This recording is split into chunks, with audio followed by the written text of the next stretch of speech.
vivo comigo agora, graças a Deus, nesse exato momento de muita alegria ao ouvir a palavra do Senhor Jesus. Amém?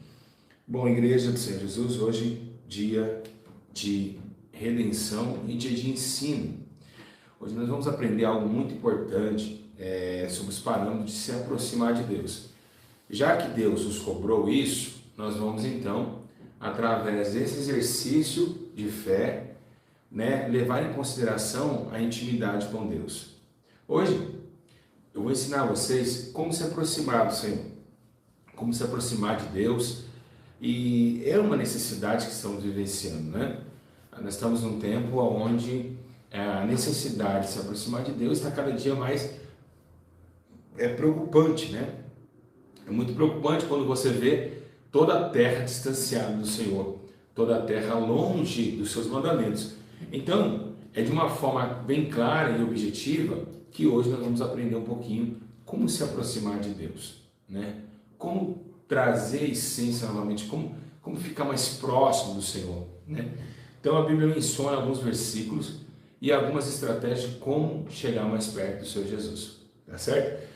Bom, primeiramente, antes de mais nada, eu só queria dizer aos irmãos que o que significa Deus e o homem. Deus, justo juiz. Homem, injusto pecador. Então, injusto réu. Então, justo juiz, injusto réu.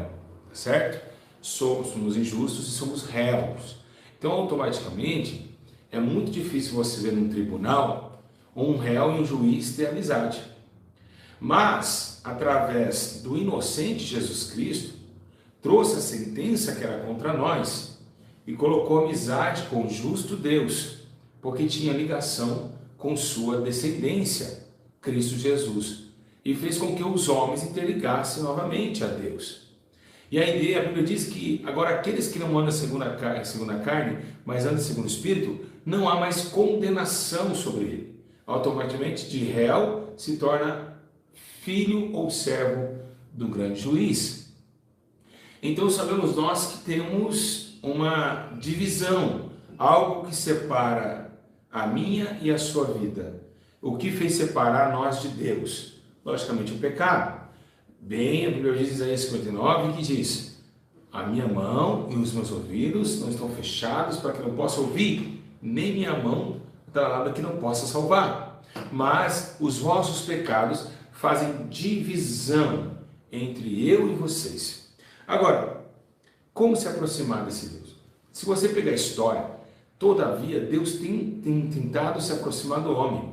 Nós vemos várias mensagens, nós vemos várias ações bíblicas que demonstram esse sentimento.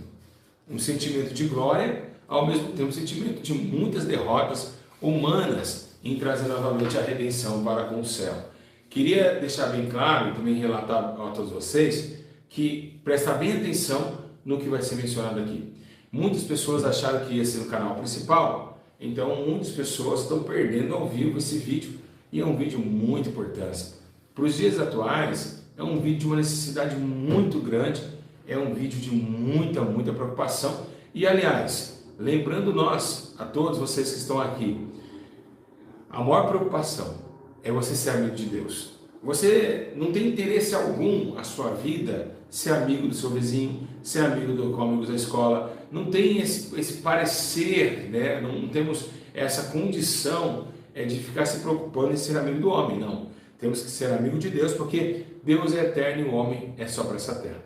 Bom, pega a Bíblia comigo, rapidamente, abre em Tiago, capítulo 4, Tiago, capítulo 4, glória a Deus, versículo de número 8. Tiago, capítulo 4. Se você ainda não deu seu like, compartilha isso, porque tem pessoas que ainda não viram, tá certo? Que não viram ainda o ensino, tá certo? Eu não notifiquei no Telegram, não deu tempo. Então, rapidinho, Tiago, capítulo 4, verso 8. Está escrito assim: aproxime-se de Deus, se chegar a Deus e Deus chegará a vocês. Pecadores, limpem as mãos, e vocês que têm a mente dividida, purifiquem o coração. Né? Essa é uma tradução mais futurística. Presta atenção. Ó, chegai-vos a Deus, e Deus chegará até vocês. Então, automaticamente, sabemos que não é impossível termos amizade com Deus. Não é uma coisa impossível. Está dizendo que se nós chegarmos a Ele, Ele chegará até nós. Olha que coisa interessante. Então, automaticamente, o tempo que nós se afastamos através das ações da carne e também da iniquidade, dos processos de sedução e prazeres dessa terra, automaticamente Ele também vai nos afastar. Por quê? Porque o pecado cheira mal às narinas de Deus. E Deus não quer ficar perto de nada que cheira mal às suas narinas. Então, o que Deus tentou e já tenta há muito tempo é ter amigos na terra. Todos os homens, a maioria deles, muitas vezes, quando Deus chamou de amigo, um caso também Abraão, quando Deus chega e diz: Abraão, meu amigo, né? Tá vendo essas estrelas do céu? Olhe se você as pode contar. Tamanho será a sua descendência como promessa. E por que Deus colocou Abraão e chamou ele de amigo? Porque Abraão obedeceu a sua voz e ainda deixou tudo que mais ele amava, que era a pertencente à família dele, para ir numa terra onde ele não viu, para ouvir uma voz dos altos céus e ser guiado pelaquilo que ele não via. E hoje nós somos guiados como Abraão. Por que ele é nosso pai na fé e amigo de Deus? Porque somos também guiados como Abraão. E me explique como é. Sim, nós não vemos Jesus, mas também não ouvimos muitas vezes pelo Espírito. Ouvimos, mas muitas vezes não. Mas pela palavra, que traz luz para nossos caminhos, vamos na direção de um sentido, do afastamento da imoralidade, da prostituição, e se purificando dia após dia para a redenção da eternidade. Agora, quando Abraão recebe a promessa, ele não viu Deus, mas ele acreditou naquilo que ele ouvia. E muitos de vocês às vezes não sabem ler, mas através da minha palavra, na boca que está saindo pelo Espírito Santo, você está acreditando naquilo que você ainda não consegue enxergar. Como a energia, ela não se vê, mas ela existe. E assim Abraão se tornou amigo por colocar a fé em prática, ao ponto de dar seu único filho, ao tal ponto de lá o anjo aparecer e dizer: não faça tal coisa. Então essa amizade que Deus teve com Abraão. E a outra coisa interessante que nós vemos na história, nós vemos que tem amigos que Deus fala, mas tem amigos que Deus somente sonda. E também vive aquele olhar de paquera. Sim, você poderia estar achando que eu estou falando natureza carnal, mas não é. Deus, ele paquera. Nós somos a menina dos seus olhos. É como se fosse um grande cavaleiro olhando para aquela donzela que tanto ama.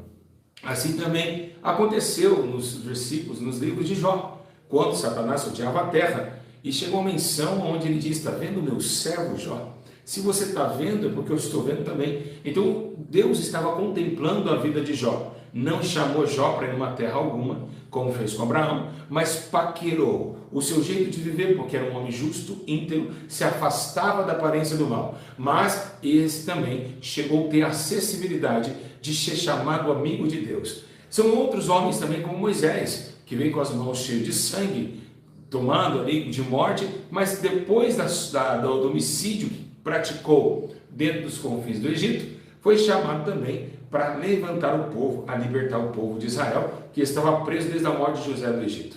Então vemos que realmente são homens diferenciados que teve um potencial enorme, ao ponto também de Gideão estar no lagar e dizer: homem valente, eu conto contigo, mas eu sou o mais pequenino da casa dos meus pais. E quantos de vocês estão achando pequeninos?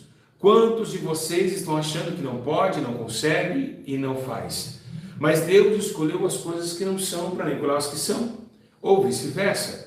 E aí nós vemos que as coisas loucas fazem com que os sábios fiquem mais loucos ainda, porque Deus pega aquilo que não é, aquilo que não pode, aquilo que não parece ser, e transforma na sua redenção.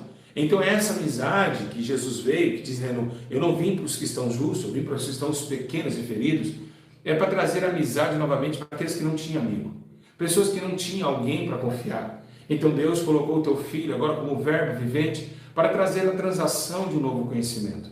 O conhecimento da paz, da justiça e da integridade dos homens diante de um mundo tão tenebroso e sombrio.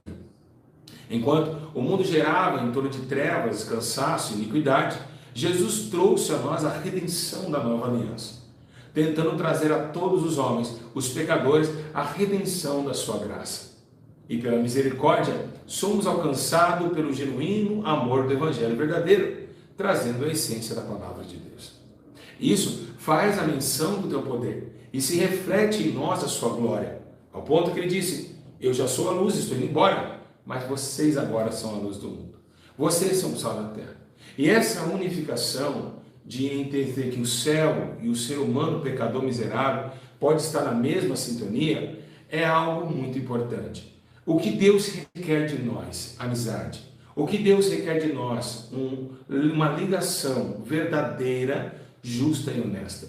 Muitos de vocês jamais aguentaria ter um amigo que assim te traiu, porque amigo conta segredo para o outro, e assim Deus quer contar os seus segredos. Ao ponto de chamar Jeremias e dizer: Jeremias, se você não sabe, se você clamar a mim, tem coisas que é segredo meu, eu te conto. Clama a mim, Jeremias 33, versículo 3, que eu respondo-te-ei e anunciar coisas grandes e firmes que ainda ninguém sabe. Mas se você clamar, eu quero ser seu amigo e contar o meu segredo para você. Coisas, porque a Bíblia diz: Davi tentou entender o transladar de Deus, mas não conseguiu, porque Davi estava vendo a sintonia que estava vivendo dentro do templo. E viram que realmente não tinha ninguém que poderia sondar os pensamentos daquele que estava no céu.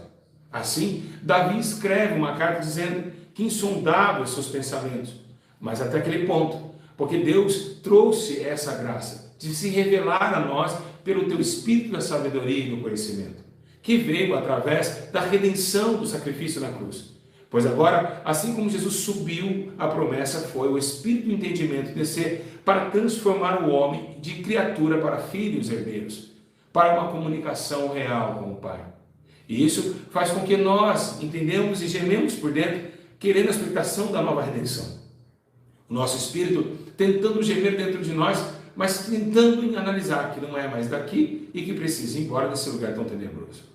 Assim, também hoje essa ligação, ela é transformada em emoções, e isso deve ser tomado muito cuidado. Pessoas que choram na igreja e não conseguem viver o que ouviu ou o que foi pregado. Pessoas que pregam, mas não conseguem viver o que pregou. Então o apóstolo Paulo mandou: você diz para não furtar e furtas, você diz para não adulterarás e adulteras.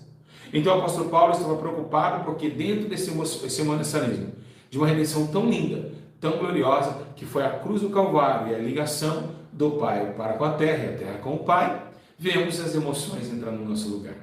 Emoções essas que fizeram nós se filtrar em um mundo desonesto. Por quê? Porque emoções são coisas que não são reais, são geradas por uns sentimentos e muitas vezes não é correto. É um sentimento que vem dentro de nós e nos salta para um lado que não é o verdadeiro. Choramos, falamos que amamos, mas amanhã negamos. Então Jesus, ele preocupa isso. A preocupação de Deus é trasladar novamente essa aliança.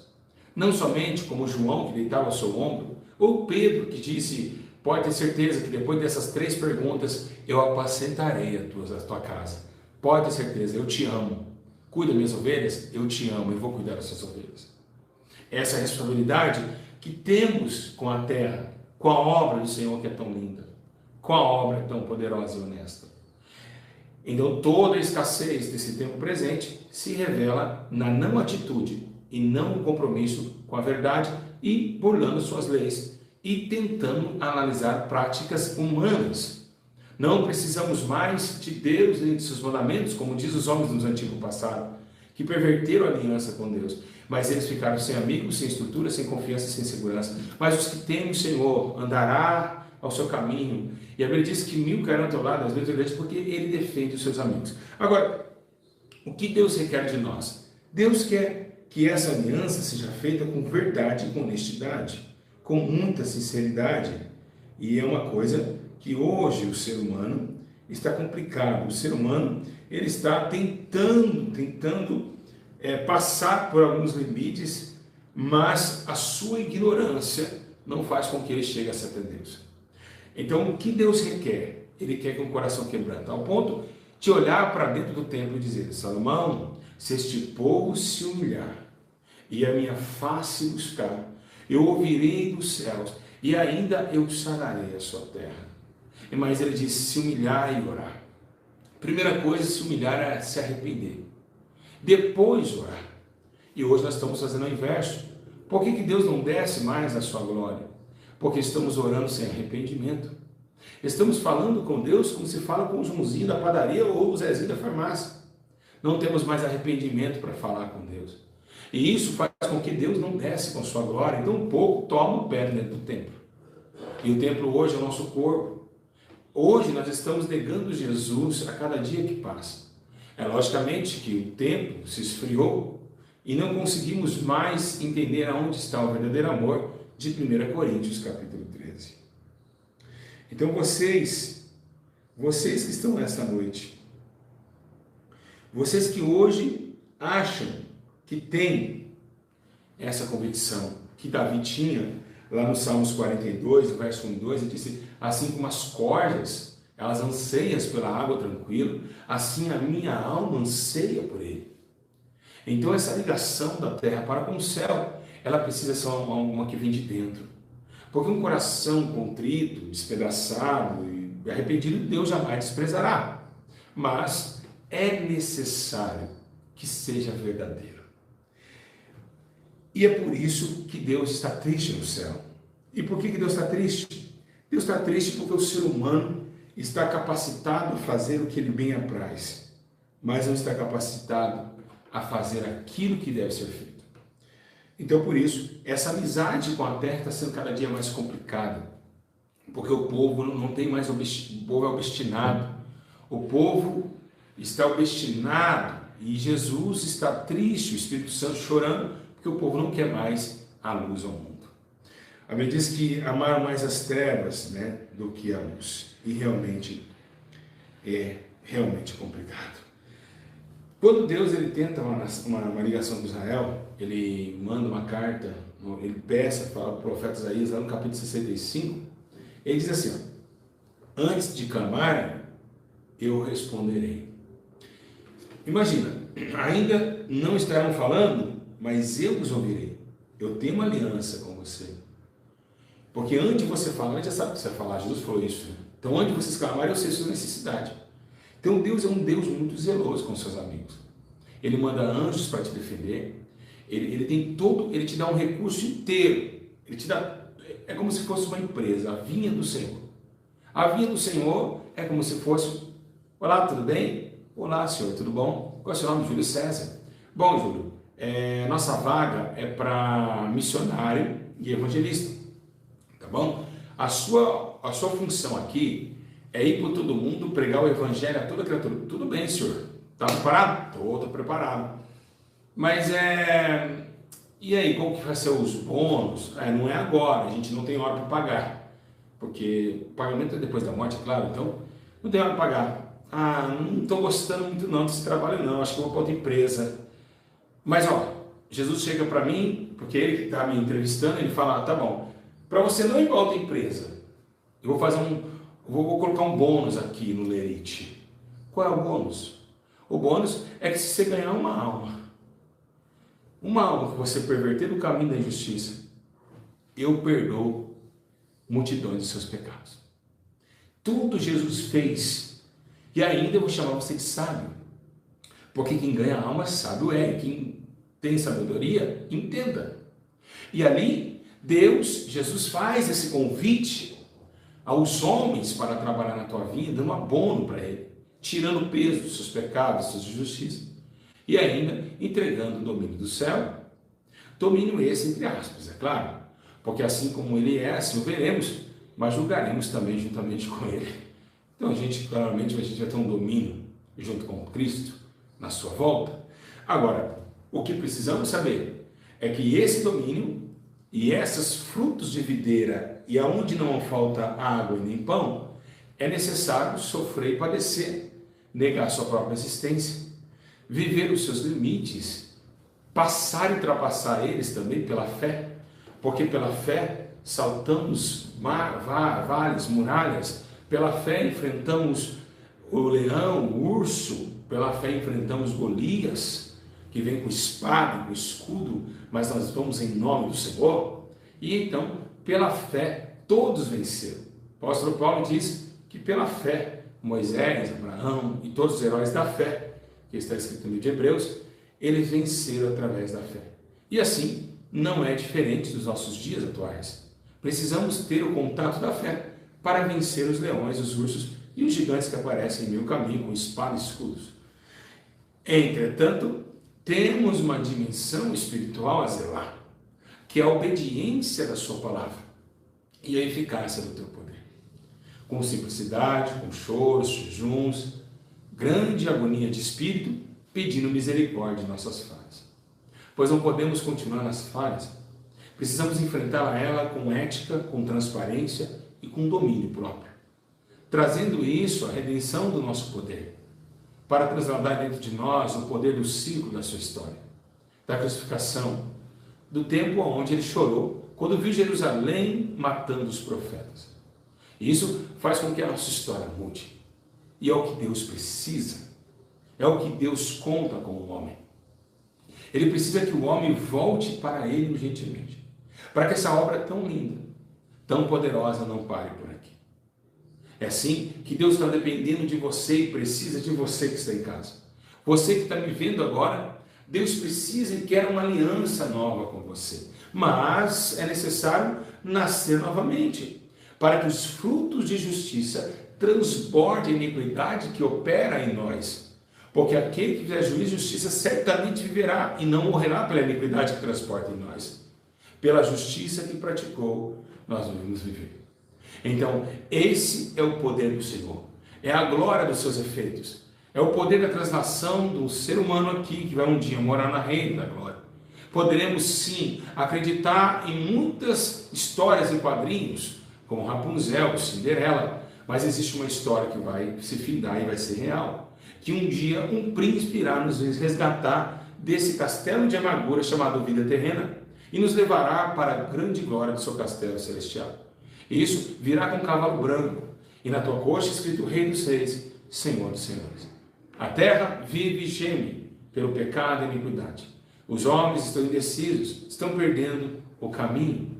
Mas Jesus disse, eu sou o caminho, a verdade e a vida. Ninguém vê ao Pai, senão por mim. Mas se está escuro e não consegue me enxergar, vai para a minha palavra, porque elas testificam de mim. Então, será luz para os seus caminhos e lâmpada para os seus pés. Então, automaticamente pela minha palavra, vocês vão viver e vão me encontrar no meio dessa escuridão. Assim, Deus trocou o seu poder? Não. Deixou-se, humilhou e saiu em forma de servo. E assim padeceu por mim e por você. Deus amou o mundo de tal maneira que deu seu único filho, para que todo que nele crê e quer ser amigo dele, não morra, mas tenha a vida eterna. E é isso que a igreja precisa acordar. É isso que precisamos voltar aos princípios das práticas que eram verdadeiras e poderosas. O tempo das humilhações e choros e pranto.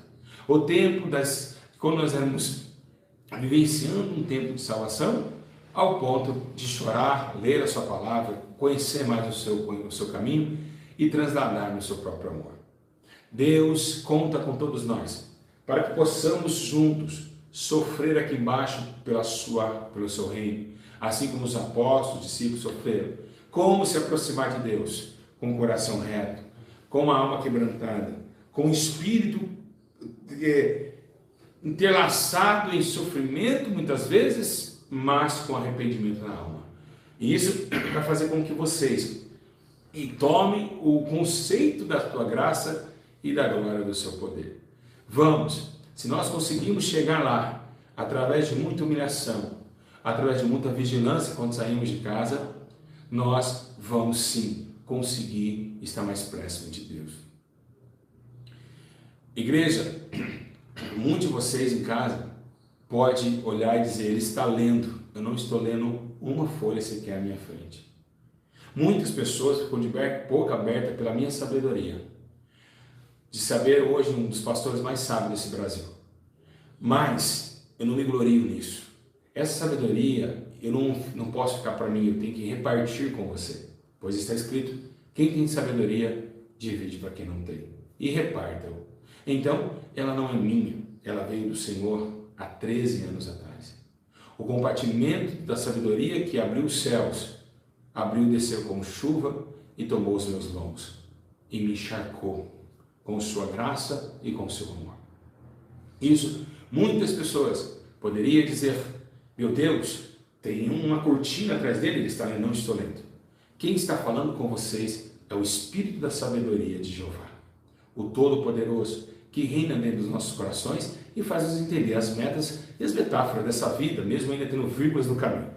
Pois o ponto final não será aqui, será lá em cima, porque será o ponto final da morte, o ponto final da fome e da sede. Pois está escrito, lá jamais teremos fome e jamais teremos sede. O Senhor nos conduzirá no bom caminho. O Rei de Jacó, o Deus de Jacó, o nosso auxílio. Torre forte é o seu nome. O Deus de paz nos considerará em toda alma e graça e conhecimento. Porque o Deus pela grandeza suprirá nossas necessidades em glória por Cristo Jesus, nosso Senhor.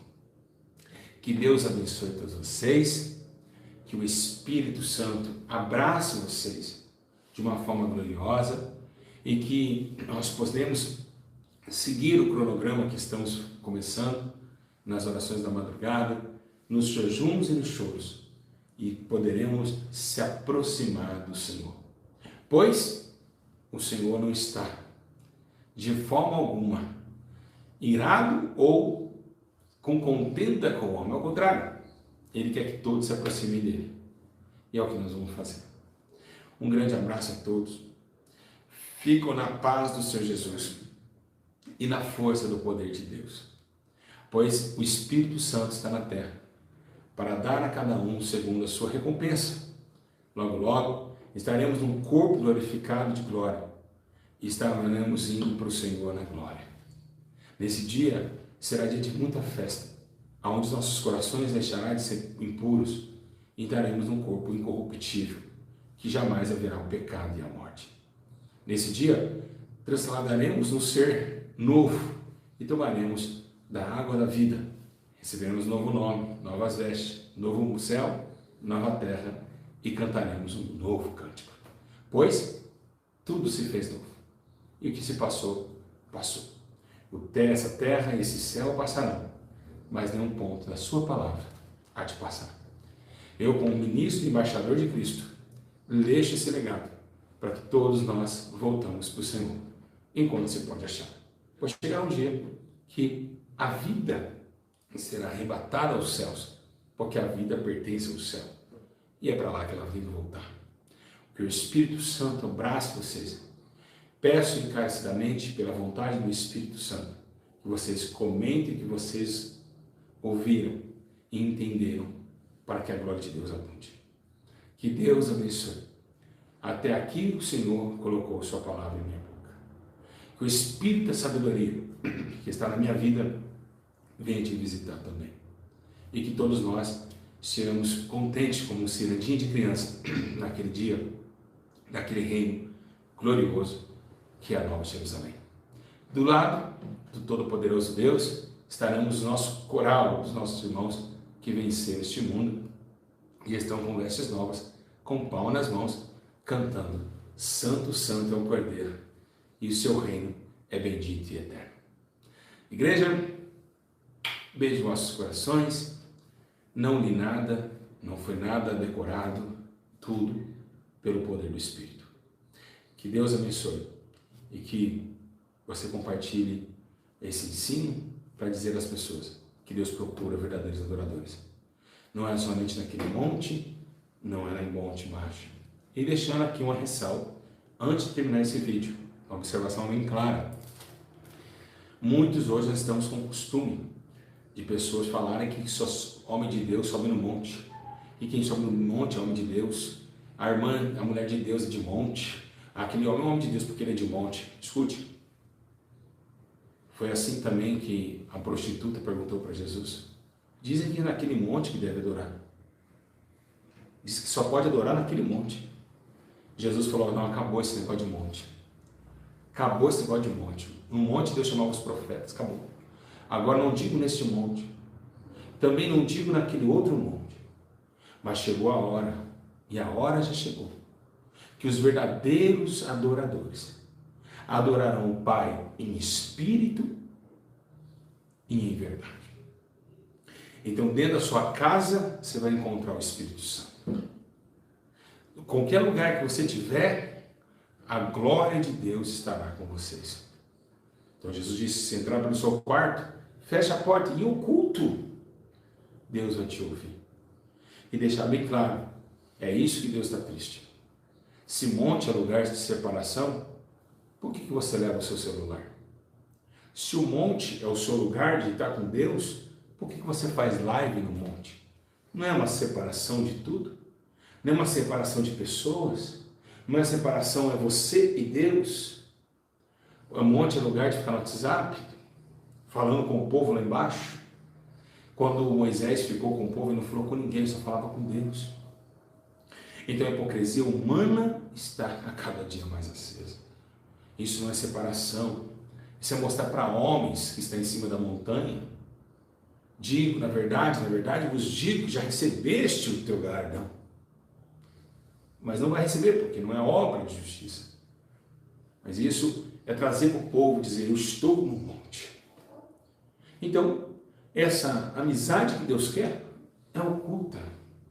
É você e Deus. Vocês são amigos particulares. Eu sou amigo, eu contei para ele o meu segredo, ele contou o meu para mim.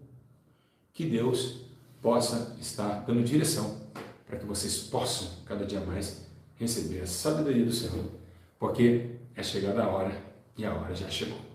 Um grande abraço, beijo nos corações, comente aqui, compartilhe e até as 2 da manhã. A paz do Senhor.